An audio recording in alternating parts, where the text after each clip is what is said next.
Hello, hello. All right, so welcome back. Ophiuchus, we're going to jump on into a storytelling for you. And all week I wanted to do different ones that have to do with mythology and kind of celestial messages. And so I did a pre shuffle, and you guys ended up with Seline. Seline is the moon in mythology.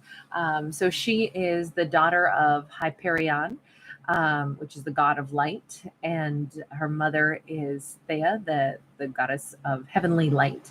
She is also the sibling to Helios, the sun, and to Eos, the dawn. Now, Seline is usually seen as wearing a crown of a half moon and riding across the sky in a silver chariot, whereas her brother Helios is, seen riding across a chariot, and he's golden light because he's the sun. But she's the moon, so she's silver chariot. Um, and this card represents the message that everything someone already needs to know is actually within themselves already. Um, the moon comes out at night. This silvery divine light that we see illuminates things in the darkness, things that are still there, whether or not we were able to really see them, just because the darkness does cloak things. But this says, still, everything is present, even if we can't like instantly see it or witness it with our eyes. So turning focus inward and finding the answers, our character will discover that they already possess all the answers. So it's kind of an exciting message to start with, because it means we get to dive into what does our character already know. Hi Anita, hi Lee, Voodoo Ninja, good to see you all. Thanks for being here. All right, so what does our Ophiuchus already know? So first off, we've got the owl. We've got incense, and we've got the wand. Okay, so our character has tremendous wisdom. They may be aware that they're very connected to an ancestor, an ancestral lineage, an ancestor who's already passed over to the other side. They may be very well aware that they have like a benevolent energy around them, someone that gives them signs and guidance and wisdom when they need it most. Basically, an energy of protection, but also knowledge and the ability to see into things that, well, that not everyone can see into. With the incense, we also have an element of our character. If we're asking what are the traits that they already have within them, they know how to, I'll say, send their wishes up, how to get their message across to the universe. This could be through prayer. This could be through, some other, whatever method they choose to use. I don't like to keep anything narrow visioned enough to necessarily fit things like belief systems into religious constructs, although that certainly could be the case. But there's a lot of different ways to connect to the universe, the life source. There's a billion different names for whatever energy exists around us, whether you want to call it God or something else. However, this character may view it, they know how to connect to that source. And then with the magic wand, they also know how to manifest. So this is like, they not only have wisdom, they know how to connect to the energy of the universe, and then they know how to wield it to create with it. Well, I would say this person has everything they need. This Ophiuchus has, does it get any better? If armed with those three tools in their little knapsack, this character could do anything. There's really nothing that they cannot succeed at. There's no door is closed to them. So, and by the way, Seline is associated with intuition. That's really what this card represents. We have 7 of Cups. We've got an Ophiuchus who's at a point in their life where they're going to have to choose something. Oh, look at that. And these are one of my favorite set of earrings, because even though they're not the moon, they always make me think of the moon with like little moonbeams of light coming down. Sorry, that's just a weird side note where I saw my own earring and I'm like a magpie, like, oh, shiny. I like shiny. I feel like Ophiuchus is going to be riding through, I don't want to say a minefield because that sounds negative. It's more like they're going to be faced with as many choices as the stars in the sky. They're going to have to make a choice, and they're going to need to be mindful of how they use their energy, what they manifest, what do they attach themselves to, what do they choose to like bring into their environment. So this could be really exciting. Like, I think it is really exciting. We got a 5 of Swords. Their choice could hurt somebody else's feelings, even though that's not their intention. And I say that because in this, and keep in mind, the card did come out mostly sideways, not necessarily upright. So the level of like wound or upset that they may cause somebody might not be any like, it's not intentional. That's for sure. But regardless, they may be aware that it will bother someone. And they also, in this storyline, it's a masculine who kind of like, their fire was very hot. They wanted to be with her. She maybe even innocently still can't help but say, maybe I should have told you right from the beginning that I wasn't sure about this. I didn't exactly hide things because I am innocent of that, but I still can't give you what you're asking for because I have some other plans. And that, because they wanted something so much that they can't have, that turns them to ash, and we see this little burned out section where their heart is. So it's a card that does represent a different kind of a 5 of Swords. It's not intentional to cause somebody grief or to like win in the game of love, but regardless, that is the net value. So whatever Ophiuchus is going to be choosing, they may be choosing something that is for their greatest and highest good. However, it does still have consequences, and the consequence could be that it hurts somebody else's feelings. Does that mean that Ophiuchus shouldn't do it? Well, I would argue no, because they're not setting out to harm anyone. This is not done with hurt and pain. Two people are contributing to this unpleasant energy, but it begins with each character has to choose for themselves what's right. I almost feel like Ophiuchus has to decide if they want to be with someone that they maybe do care for and care about, but they might be saying, I'm sorry, but when I look at my life as a whole, could I envision me cohabitating with you, living with you permanently? I can't, because there's something else. And it may not even be that Ophiuchus is saying there's somebody else I want to be with instead, or I want to leave you because of the off chance that there will be someone else that I meet that I'd rather be with. I almost feel it's more like Ophiuchus is really thinking long and hard about this, but it looks like they either want a time of separation, or Ophiuchus needs to go someplace. They want to move somewhere temporarily. They want to go someplace for a couple of months.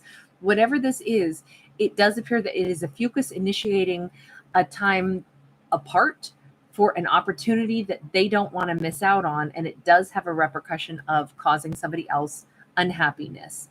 I don't think that this is taken on lightly. I think it's like a mature conversation that has to happen, but it is leading to two people saying, well, then what are we going to do? Do we keep this location that we've lived in, but you're going to leave for a while and then come back, and then maybe I'll go and I'll come back, and we just kind of rotate as to who lives in the house at what point in time. I mean, it could be something like that, like trying to figure out how do we arrange living arrangements, or it could simply be I can't see us living together because I can't see this as long-term, at least for right now. Birds are migratory. This could still come back around. With the 5 of Cups in the reverse, this storyline really looks like, here's the way I would read it. It appears to me that Ophiuchus has something that they need to do that is maybe part of their life purpose. I do not feel like this is one of those things where it's like, hey, you're cute, you're hot, but there's some other spicy little number over here that I'd like to, tango with for a while. If it doesn't work out, I'll come back around to you. Like, I get none of this lighthearted, or fickle energy. Instead, I think that this is Ophiuchus has some life purpose thing that they need to pursue. It could take them someplace far away. It could be something that they can't help it. They're like, I feel very led to do this. I feel like I've created the opportunity, and now that it's here, I have to say yes. I have to go. I have to, maybe they want to go live someplace, volunteer their time, 3 months in some foreign country or something. And it's like, well, that's going to be tough on a relationship.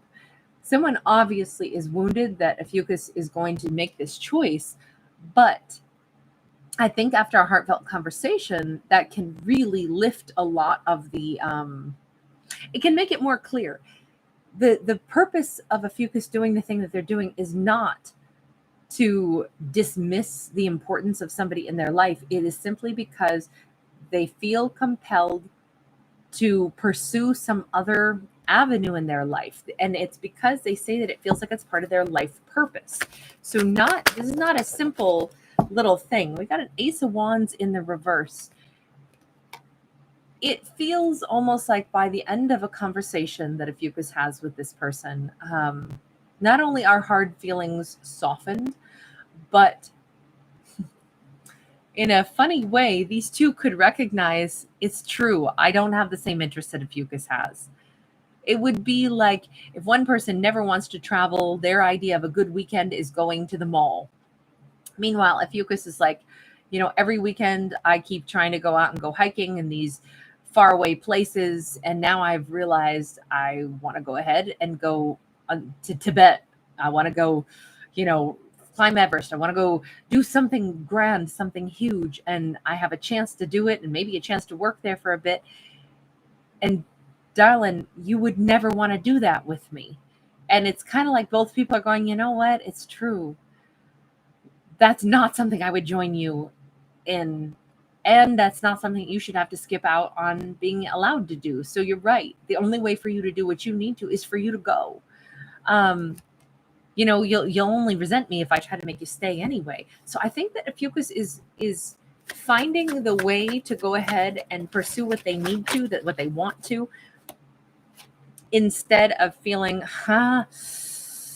this person still really isn't, they're not happy. They're going to put on a smiley face, but they do not want to see Ophiuchus go. Whomever this is, this could be, I've been reading it like it's romance, but it could be something totally different. This could be a boss. This could be a family member. This could be somebody that like Ophiuchus lives with, a roommate or something. And they're super bummed that Ophiuchus is going to do their own thing. Even if doing their own thing is not something so extreme as going to Tibet or something. No matter what, the fact that Ophiuchus has a life plan that is their own and that they're going to stick to, deep down, that sucks for the person who doesn't share that same vision for their life. They're going to put on a good face, but they're lying through their teeth. They're acting like, yeah, it's okay. It's okay. But it's hard for them. Well, it's probably hard for them because they don't want to see Ophiuchus go, or they wish that they could still be a part of. See, this keeps feeling like distance. They keep feeling like once Ophiuchus goes, they're going to find something else that's going to make them so happy in this big, huge world. And I'm going to be so far apart. We got the World card. We've got this Page of Wands. But what's interesting is with the Ace of Pentacles in the reverse, it's like this character assumes that as soon as Ophiuchus goes off and does this other thing, this could be just as simple as Ophiuchus is going to start working in a different department and their work colleague hates to see them go because they love working with Ophiuchus. And they're like, as soon as you work in that other department, you know what? You're probably going to get transferred. You're going to wind up the president of the company, and they're going to fly you to Zurich, and you're going to live in Switzerland for the rest of your life. I just know it. Because you're an adventurer, Ophiuchus. They're bummed about this, but what's ironic is that I don't think that's what it is. I think this is one piece of Ophiuchus's life experiences that they want to have, but it doesn't mark the beginning of like a completely different life. If anything, it's the world rotates, right? All things come back around, but this is an experience that Ophiuchus is like, I need this. It's going to enrich my life. I got to go explore this, see this, find this out, and then I'll be back later. It doesn't feel at any point in time like Ophiuchus is trying to cut ties. It just feels like they are following this plan, this journey that they've got to take so they can gather information and then bring it and assimilate it into their life again.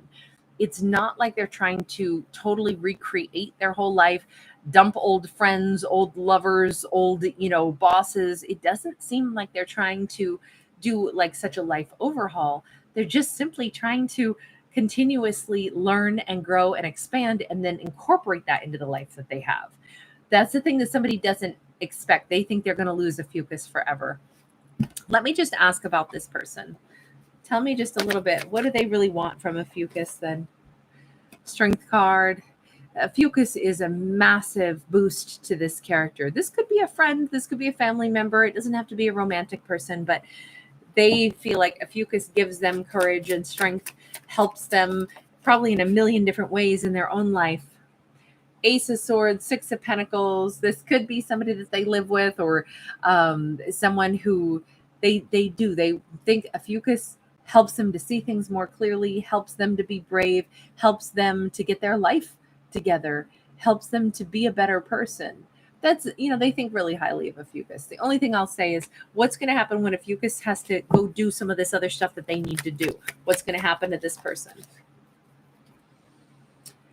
Queen of Swords, Nine of Pentacles. Good. I wasn't going to say it unless the cards popped out, but I was going to say maybe it's time, though, for this person to realize Ophiuchus is not like Dumbo's magic feather. They don't need Ophiuchus to be strong and to be stable.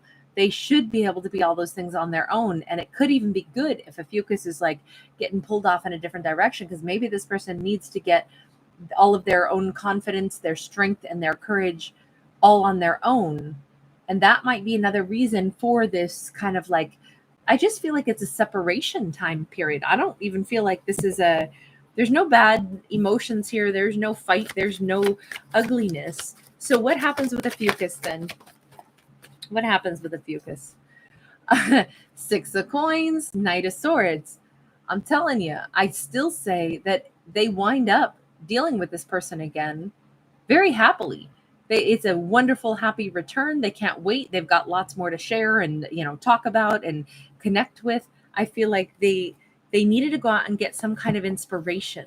I feel like whatever this Ophiuchus is doing, it's because they've got to, so that they get the inspiration. We got the Wheel of Fortune.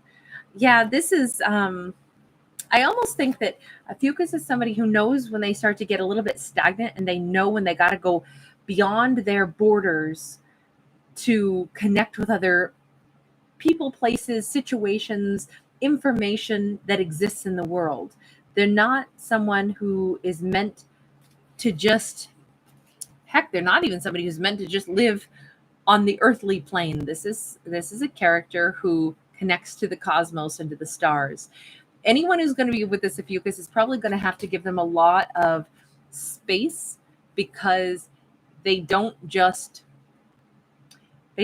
want to exist in the day-to-day and what they can see and feel and touch that's around them. They are someone who needs to expand. There's somebody who needs to keep getting more inspiration from the world around them, and they bring that back into their world. And anyone who's lucky enough to be around this Ophiuchus is going to benefit from that as well, right? Because when Ophiuchus brings back information and perspectives and ideas, they're going to be richer for it, and so is anyone who's a part of their world, a part of their life. So it's, I don't know. I would just say that this is like, I love the fact that this didn't turn out to be some breakup and anger and tears. And, we were kind of on like a little, I was picturing somebody with like, little trembly jaw, trembly lips where they're about to cry. But then we kind of sidestepped that. And I think this is going to work out just beautifully. I think Ophiuchus is going to get what they need. And I think that this character is going to kind of blossom a little bit in themselves while Ophiuchus is busy doing some other stuff for themselves. But I don't think it's the end of the road for these two at all.